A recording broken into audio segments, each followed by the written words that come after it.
Finally get to go out and play and be with good people, but to do it here for this. So,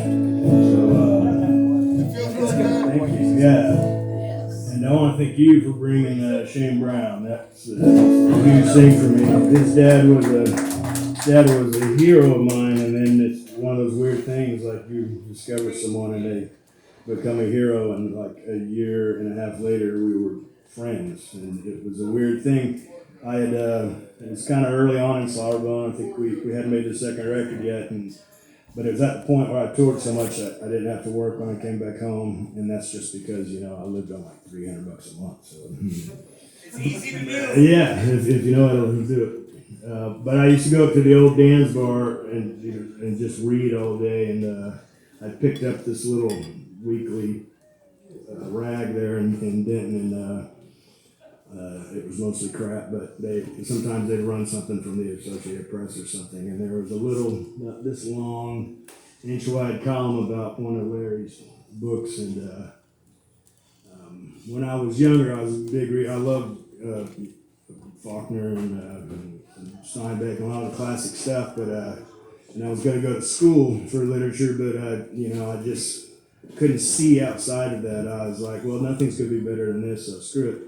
And then reading that article, I was like, well, that sounds like something to try. So I walked up to the square in Denton to the used bookstore, and they had I think I bought 2 of his short story compilations and 2 or 3 novels, and I went back to Dan's, and this was probably 1 in the afternoon, and I stayed till close and pretty much burned through all of them. And the last one I read was one of the short story compilations, and there was a story called Kabuki Rides, and it was kind of would have been your typical, kind of dysfunctional relationship, alcohol playing a huge part of it, and some a little bit of maybe a child was involved, and kind of borderline almost abuse. But in this story, it was the woman who was problematic, and it was kind of masterful how he did it. I talked to him years later. He was like, he goes, it's not masterful.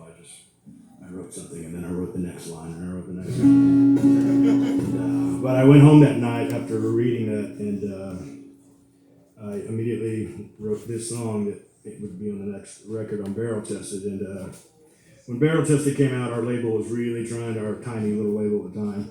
They had hired this highfalutin publicist lady out of New York City, and she was a wonderful woman. Beautiful Italian woman, but the poor woman, she was this she was like one of those 19th most powerful woman in rock type women. Yeah, but she just couldn't find an angle on us how to promote us, and we were no help. We just like this and had a terrible name and stuff. And she would call me. She was like, "Well, can you give me like road stories or something?" I was like, "No, that's stupid." And I felt bad, but because there just wasn't in that way. And this was still like mid '90s, so there were a lot of labels, both big and small, just throwing money and seeing what sticks. So in the publicity department was there were all these kind of unspoken rules, and they had to do with bios and all this crap, and I hated it. So she ran across an article, an interview with me where I was talking about Larry, and I hadn't met him yet at this point, and how much it just sort of changed things for me.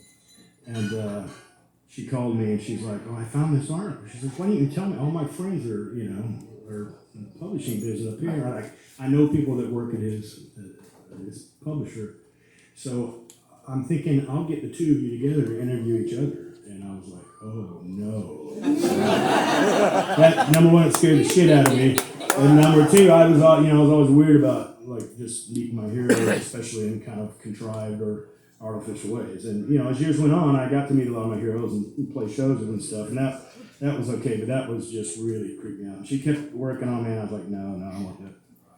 So we didn't do it, and less than a year later, we were playing our first show in Oxford, Mississippi.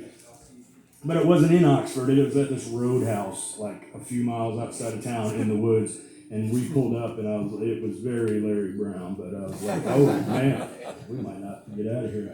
And then really, there were a few old people inside drinking, and we got there way too early, and we sat out, and we knew it wasn't going to be a good night. And so we basically sat there and drank for a few hours, and I picked up the I picked up the weekly rag there, and I was like, and then there was a review of the barrel chested record, and by that point, I probably read 100 reviews, both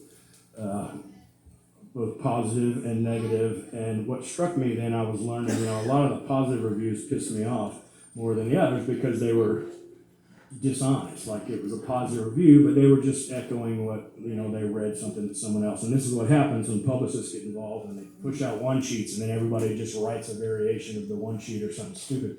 But I was reading this few paragraphs, and it was a positive review, but it wasn't trying to show you how much they knew about the band or this or this. It was just a wonderfully written thing, and I got to the bottom and it said Larry Brown. So when I had declined to interview him, she had gone ahead and sent him the record, and he loved it. And I still didn't know this yet. So another hour goes by, and there's nobody. The bartender's sick of us, and he's like, "Are y'all gonna play or what?" I'm like, it's like 3 old bits just like now. I'm like, and so I go, "Yeah, let me go pee." So I go to the bathroom, and it was by the front door of this old club, and I'm coming out of the bathroom, and someone's coming in the front door, and we almost hit each other. I look, and I'm like, "I know." And he goes, "Are you Brooklynist?" It was fucking Larry Brown. And so we go back into the bar together and we sit down. I see the bartender roll his eyes as Larry comes in. We sit back down. He starts buying me. And we sat there for another hour and a half, 2 hours talking about fishing and dogs. And just one more. Just one more. And finally, about 1:30 in the morning, he goes, now there's less people than there was before, like an old couple in the corner. And he goes, "Hey, are y'all going to play?" I was like, "I don't know." He goes, "Why don't y'all play that Injun Joe song?" We're like, "Okay." So we got up and to an empty room, started Injun Joe. He got off his stool and walked out in the middle of the dance floor and started